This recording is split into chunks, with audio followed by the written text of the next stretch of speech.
Clear po ba? Naririnig niyo po? Magandang gabi po. Medyo marami po tayo tonight. And mag-start na po tayo. Paki-flash na po yung title.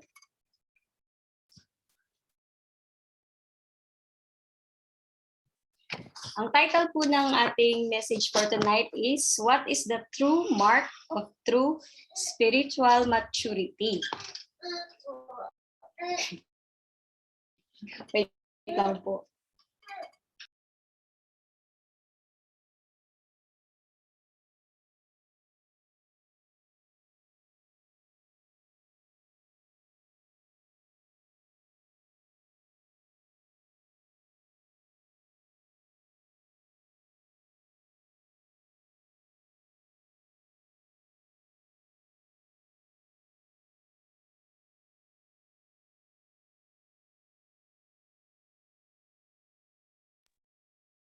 Ayan.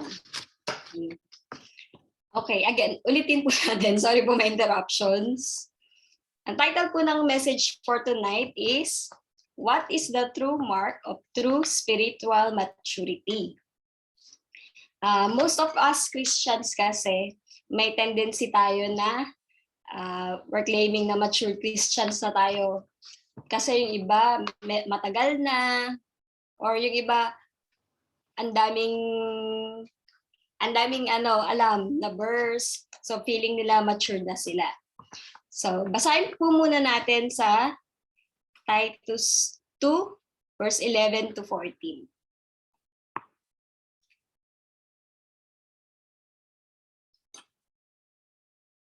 Next slide po.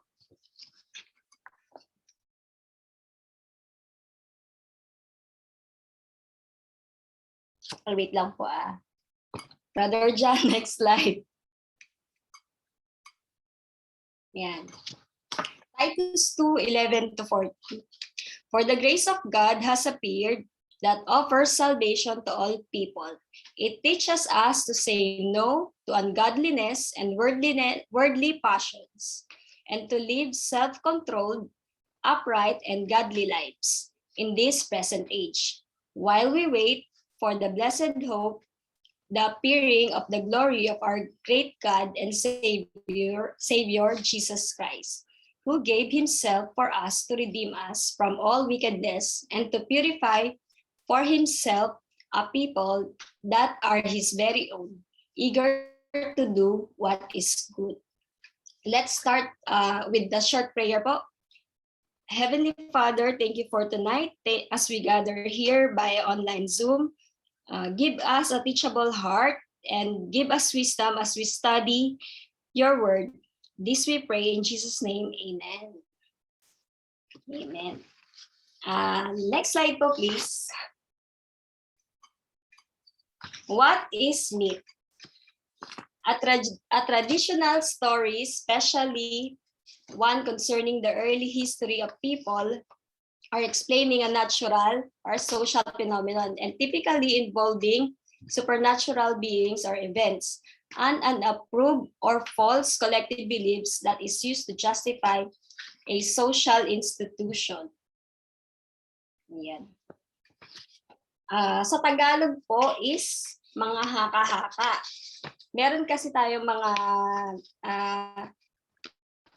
akala natin nagiging basihan ng pagiging spiritually mature natin yung mga haka-haka natin.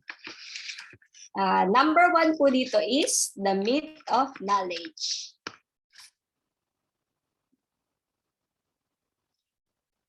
First Corinthians 8 verse 1, we know that we all have knowledge. Knowledge makes arrogant, but love edifies. Feeling natin marami nga tayong alam, yung iba nga nagko-quote ng maraming verse. Then, hindi naman po ito masama. Pero hindi rin po ito ang sukatan ng pagiging mature as Christians. And then next po is the myth of service. In Matthew 6 verse 1, Beware of practicing your righteousness before men to be noticed by them. Otherwise, you have no reward with your Father who is in heaven. Sample po ng meet-up service is yung sinasabi, I do not smoke, I do not drink. Then I pray, I read my Bible. Hindi naman natin kailangan sabihin sa lahat eh. Hindi naman kailangan natin ipakita sa lahat to please others. Then next po, the meat of seal. In Romans 10:2, for I testify about that they have zeal for God, but not in accordance with knowledge. Yung zeal is defined as passion or enthusiasm for something, or in Tagalog, ito yung pagiging masigasig. Minsan sa sobrang pagiging masigasig natin sa ibang bagay, nakakalimutan na natin yung family time natin. Sample lang po yun. And then next po is the meat of success. In 2 Chronicles 26:16, but when he became strong, his heart was so proud that he acted corruptly, and he was unfaithful to the Lord his God. For he entered the temple of the Lord to burn incense on the altar of incense. Ito po yung parang same lang din siya nung sa knowledge kanina. Yung success, hindi naman, it is not a point or destination or a place. It is a process, journey, walking with Jesus day by day. And the next po is the meat of position.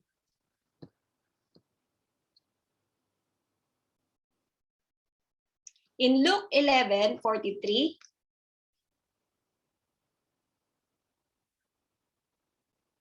woe to you, Pharisees, for you love the cheap seats in the synagogues and the respectful greetings in the marketplace. Ito po same din siya sa success. Yung kala natin nagiging matured tayo pagka napopromote tayo kasi dumadami ng alam natin at yung mga nagagawa natin. And next po, the meat of spiritual gifts. In 1 Corinthians 13:1-2, if I speak with the tongues of men and of angels, but do not have love, I have become a noisy gong or a clanging cymbal. And if I have the gift of prophecy and know all mysteries and all knowledge, and if I have all faith so as to remove mountains, but do not have love, I am nothing. Ayun nga po, yung may mga spiritual gifts. Akala nila pag meron sila nun, matured na agad sila. Pero hindi naman po yun masama. Hindi lang natin kailangan, kumbaga hindi lang tayo dapat maging show off. Yun. And then last po is the meat of sacrifice.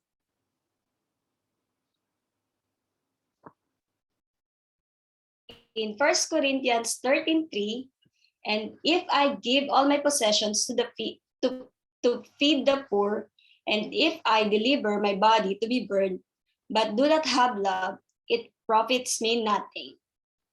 Ito po yung nag-extend tayo ng help, pero hindi naman bukal sa puso natin. Same din siya sa meat of service, to please others. Balikan po natin ang main verse natin, ang Titus 2:12a.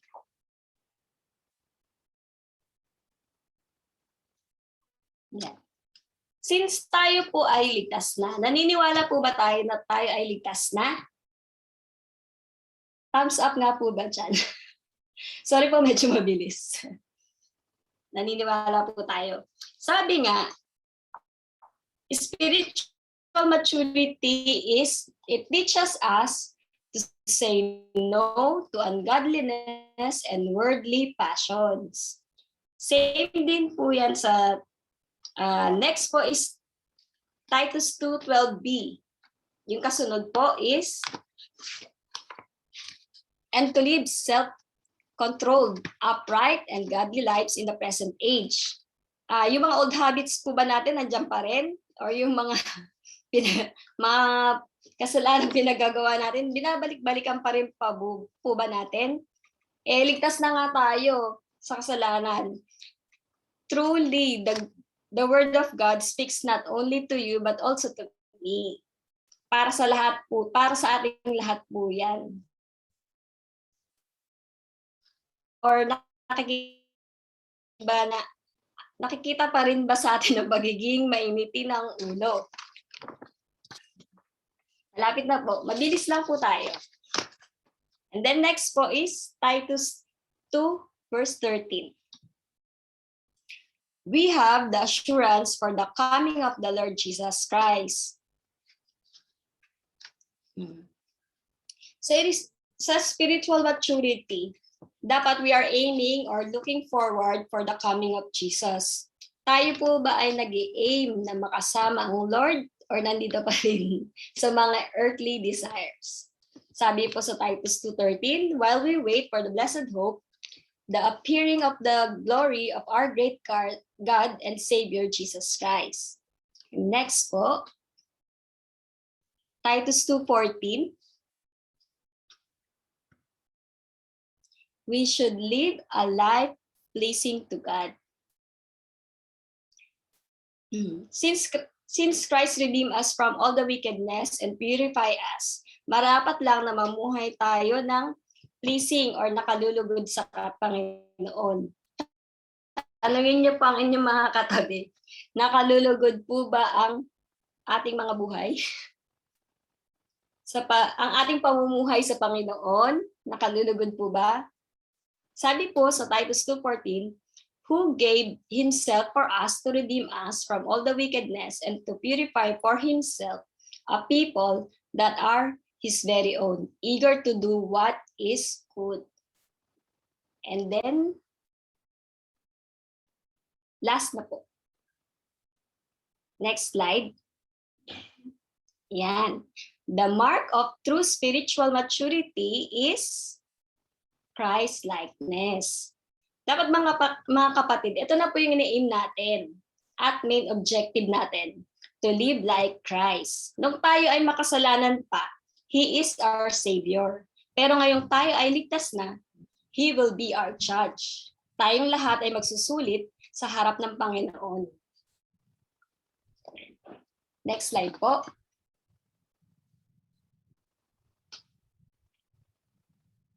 In Matthew 24:46-47,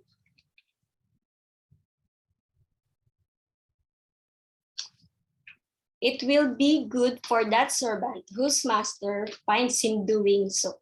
When he returns, I tell you, he will put him in charge of all his possessions. And lastly, in Matthew 25:21, ito po yung gusto nating marinig lahat.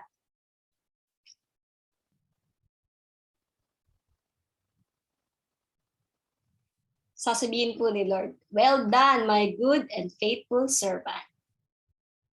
Exciting, isn't it exciting to live a life that is pleasing to God? Yun lamang po, tapos na po tayo.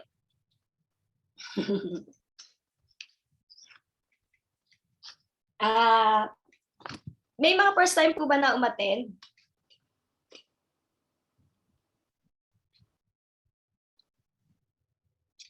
First time, second time?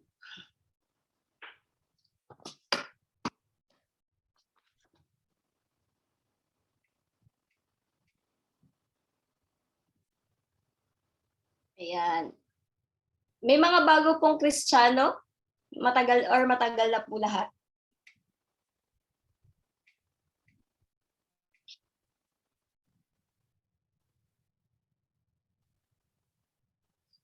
May mga bagong Kristiyano po ba? Wala naman. Lahat matatagal na?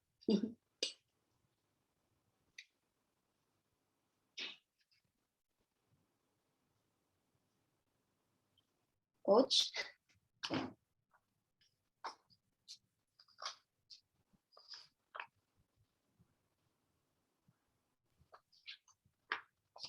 Thank you very much, Shell. Amen. So, pakitanggal nga, Shell, yung share screen. Ay, okay po. Amen. So, salamat po sa inyong pakikinig ng salita ho ng ating Panginoon sa gabing ito. I would like to just share a bit ho, mga kapatid, kasi God is talking with us about sa ating sa ating level of maturity as we heard a while ago na ang spiritual maturity. Alisin muna natin yung spiritual Let's just talk about maturity. Ang maturity is not about it's not a matter of appearance, it's not appearance of age, it's not appearance of achievements, di ba? But it is a matter of character. Doon napapasok yung spiritual maturity. And I do believe isang rason kung bakit ang dami-dami natin problema minsan personally sa buhay natin because tayo po ay immature. And most of those bad decisions na ginawa ko natin, di ba, na as of now medyo meron tayong mga regrets, parang sayang, kung hindi ko sana ginawa yun, di ba? Wala sana ako sa ganitong sitwasyon, ganyan, di ba? Yung ganung mga decision natin long time ago, di ba? Product yun ng ating pagiging immature. And of course, kahit po na ako ay matanda na rin at ako ay medyo matanda na rin sa Panginoon, there was a time na minsan may mga immaturities na it will affected me personally, in my decision, in my perspective, di ba? The way we look at yung life, like for example, God allowed this pandemic, inallow niya itong pandemic, and maybe dito inallow niya na ikaw ay mag-positive or asymptomatic, di ba? Or else the Lord allow this testing and trials in your personal life, yung losing your loved ones, diba? Financially, talagang ikaw ay constrained, tapos losing friends, anything. And maybe the Lord is dealing with us about this ating immaturity, because God wants you to be healthy, to grow. And most of all, talagang gusto ng Panginoon ma-develop yung character mo bilang merong Diyos at Jesus sa iyong puso. Alam nyo ba, kinukoy kanina ni Richelle, alam nyo po ba na ang isang problema ng mga taga-Korinto, kung bakit ni-rebuke sila ni Paul? Di ba merong isang instances na ni-rebuke ni Paul ang Church of Corinthians because ang mga believers of Corinthian church was so immature. Kaya sabi ni Lord doon sa kanila sa 1 Corinthians chapter 3 verse 23, sabi, I fed you with milk and not with solid food, for until now you were not able to receive it. And even now you are still not able, for you are still carnal. Yung kanina sinabi ni Richelle,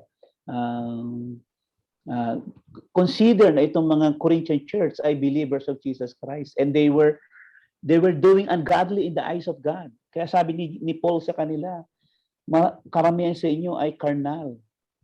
'Di ba? Karamihan sa inyo ay carnal. Yung nga ano ba yung impact ng more on ikaw ay nandoon sa fleshly perspective, like yan na nga yung envy, strife, division, di ba? Tapos alam naman natin yung problem ng Corinthian church, talagang sila ay in the sense na sabi ni Pablo sa kanila, dapat hindi na ganyan ang inyong katangian, dapat hindi na ganyan ang inyong pag-uugali sapagkat kayo ay nakakilala na sa Panginoon, sabi ni Apostle Paul. Dapat lumipas na yung mga bagay. Until now, gusto po niyong uminom ng gatas. Alam niyo yung bata, malaki ka na, tapos would you isipin ninyo, ako, makitaan ninyo na umiinom nagsisip-sip ng chupon, di ba? Anong sasabihin niyo sa akin? Ay, si Coach, di ba, bonjing, no? Still now, umiinom pa siya na ang laki-laki na siya. Would you imagine makitaan tayo ng gano'n? Well, lahat po tayo ay susceptible of shortcomings and weakness. But we're not using this parang an alibi na an excuses for us na gano'n. Di ba? Hindi dapat yung gano'n. But, alam nyo, before we pray, dito lang ang gusto ko rin na iiwan sa inyo. Nasabi ko kasi inyo sa kanina, itong pandemic na ito, itong problemang ito na nangyari, hindi lamang sa Brunei, kundi sa buong mundo, parang ito yung alarm clock ni Lord. Alam niyo yung alarm clock? Parang ina-alarm ka ng Panginoon. Siguro, anak, it's time for you to be matured. Masyado kang immaturity. Konting lang sa'yo ng problema. Parang, di ba, huwag ka naman masyadong balat sibuyas. Parang ganun, di ba? Huwag ka masyadong, don't act like a child. You have to be matured. At ito pwede natin gamitin ito sa ating personal na buhay, sa bahay, sa inyong mag-asawa, sa trabaho. 'Di ba? Don't be acting like a child. Yung parang alam yung konting lang tapos ganun na agad. And I do believe na hindi yun ang purpose ng Panginoon sa atin. Kung bakit tayo naging tao, kung bakit tayo nakakilala sa Panginoon. Because it is God's will for us na tayo ay maging spiritually mature. Amen? Yung kalooban ng Panginoon. Yun yung sabi niya kanina ni Richelle, ng ating sharer kanina. Kung dito pa lang sa lupa, napaka-immature mo because you're walking, parang lumalakad ka hindi sa pamamaraan ng Panginoon, kundi sa pamamaraan ng sarili mo, ng laman mo. Pagharap mo sa Diyos, lahat naman tayo, whether sa ayaw natin, sa gusto, haharap tayo sa Panginoon. Paano kung pagharap natin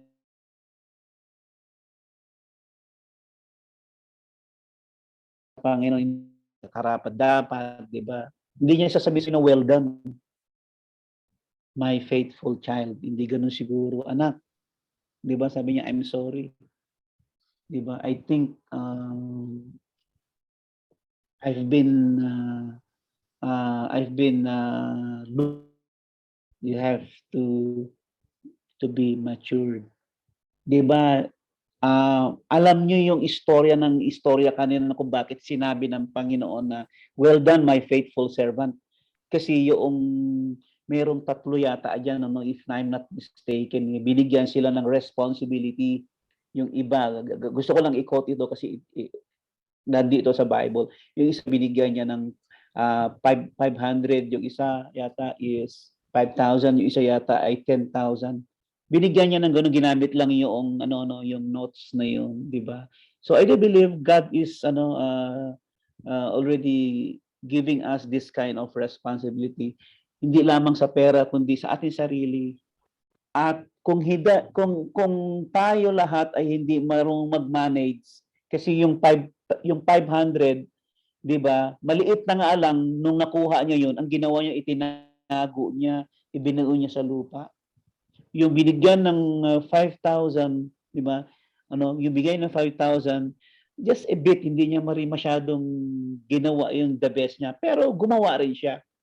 Pero yung tumanggap ng more than dun sa 5,000, talagang ininvest niya. Kaya nung pagharap niya sa Panginoon, sino yung kanyang iniscold ni Lord? Yung 500. Sabi ng Panginoon, ang konti na nga lang yung ibinigay ko sa iyo na responsibility, and yet you're not investing.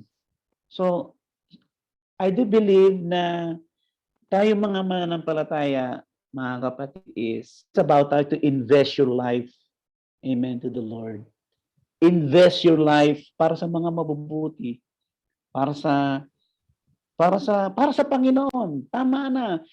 Tingnan niyo, ako nung hindi pa ako nakakilala sa Panginoon, grabe yung pag-invest ko I've been using drugs, I've been an alcoholic. And at the same time, dami kong mga bisyo, sabong kanyan. Diba? Grabe, ganun ako katindi nung hindi ko pa nakilala ang ating Panginoon. But isang araw nung may nag-share sa akin ng salita ng Panginoon, Sabi ng isang tao sa akin, isang nangangaral, sabi niya, ginawa mo na lahat ng bagay para sa iyo. Ininvest mo lahat ng bagay, sabi niya, why you don't try Jesus? 'Di ba? Di ba minsan tayo naggagampol tayo, di ba? Nag-i-invest tayo, di ba? Kahit alam natin na mali, ini-invest natin, di ba? Then at the end of the day, yung ininvest mo, negative yung impact niya para sa iyo. I do believe tonight, if you open your heart to Jesus, di ba? And you are willing to surrender everything to Him, and you said, amen, to yourself, no, Lord, di ba? I just want to invest my life to you. I just want to give my life to you. I just want to offer my life to you. I just want to surrender everything. Ayoko na yung ganitong magulo na buhay. Ayoko na yung ganitong pananaw na hindi, di ba, hindi akma para sa akin.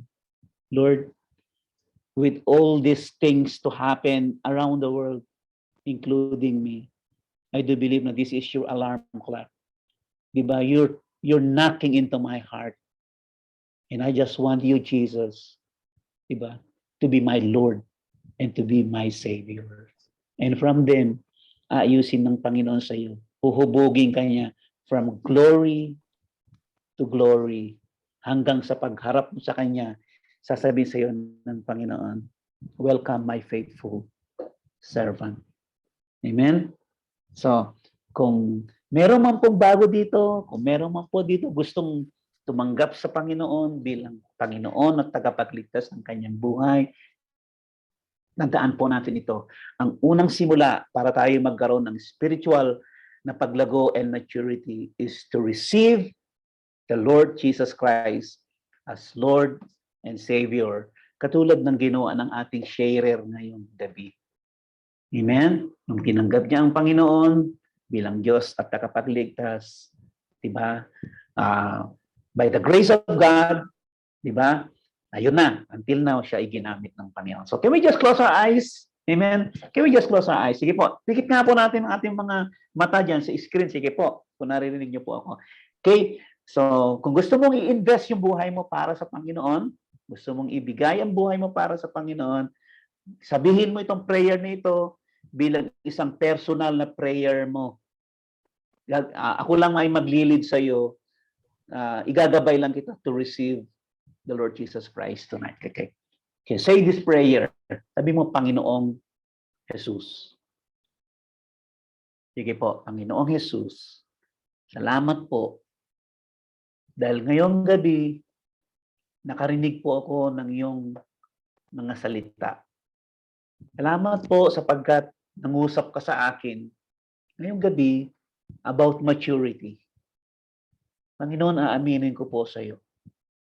Lahat ng mga kapalpakan ko, lahat ng mga poor choices and decisions na ginawa ko, na until now pinagsisisihan ko, lahat po ng mga yun ay bunga ng pagiging immaturity ko. Panginoon, salamat po sapagkat sa kabila na ako ay mahina, sa kabila na ako ay marumi, sa kabila na ako isang makasalanan, nagawa mo akong iligtas doon sa krus ng Kalbaryo. Nagawa mo kaming puntahan dito sa lupa na ikaw ay iyong hinubad ang pagka-Diyos para mamuhay ka ng isang alipin upang lamang kami maabot mo. Because you said in your word na parito ka upang bigyan mo kami ng buhay na ganap at kasaysayan. I say this prayer, Panginoong Jesus, patawarin po ninyo ako. Linisin mo po ako ng banal na dugo mo. Ngayong gabi, nais ko pong isuko ang aking buhay sa iyo.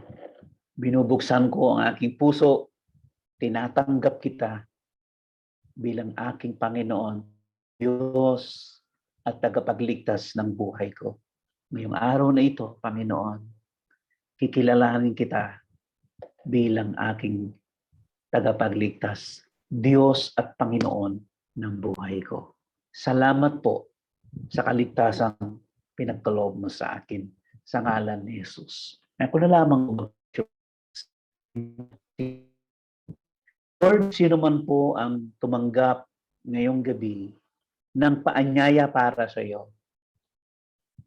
Father, we pray that you will honor their prayers.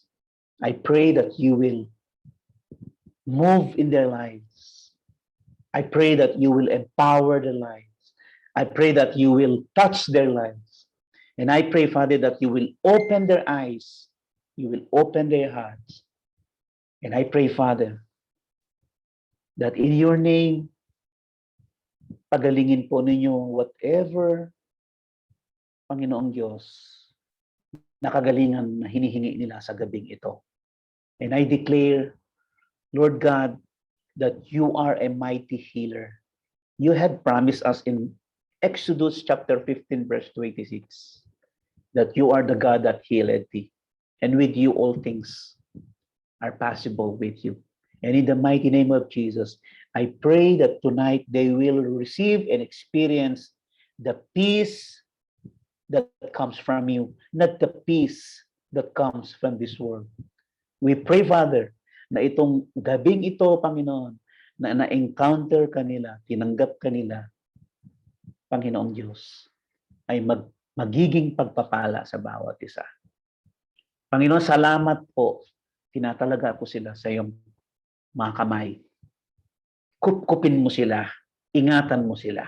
Ginamit mo lamang kami ngayong gabi para, Panginoong Diyos, maggabay para sa kanila.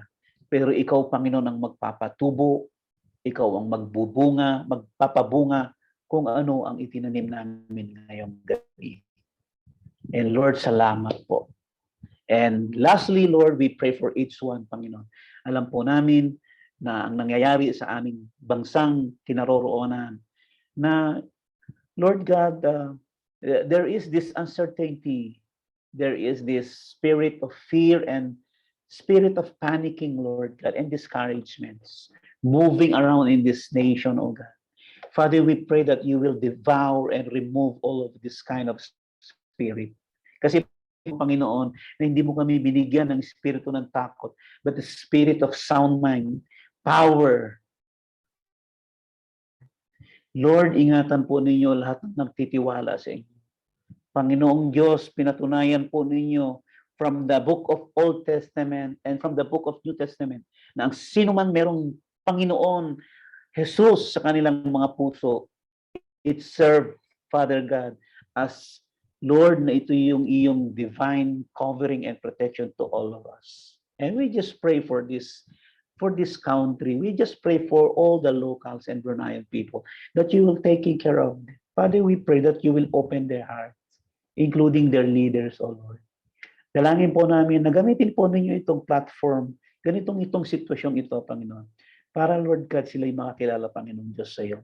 Alam po namin na meron po kaming restriction to share your word with them. But Father, we do believe that with you, Panginoon, walang imposible. And to those na merong mga kamag-anak na may sakit at karamdaman ngayong araw na ito, Lord, sa pangalan ni Jesus, nais po namin iwika ang iyong pangalan. Sabi po ninyo, Panginoon, sa inyong mga salita, whatsoever we ask in your name, and in the mighty name of Jesus, we just want to release your healing power, covering and divine protection to all of our loved ones and family. That today, na-experience po nila, Panginoon, ang karamdaman. Especially sa anak po ni Ate Cora, Father, we rebuke and we bind the power of darkness over in the lives of Krisha. And I pray, Father, na ikaw, Lord, ang mag-protect, Panginoon niya. And maging sa iba, Panginoon, Lord, salamat po. Pinupuri ka po namin at pinasasalamatan ka namin ngayong gabi. We claim your healing, we claim your blessing, we claim whatever you had promised to us, which is the eternal life. Thank you sa life ni Richelle, thank you sa life ni John, and palayan niyo po ang mag-asawang ito. Pinupuri ka namin, pinasasalamatan ka namin, ito pong aming panalangin. Everyone who loves the Lord says, Amen and Amen.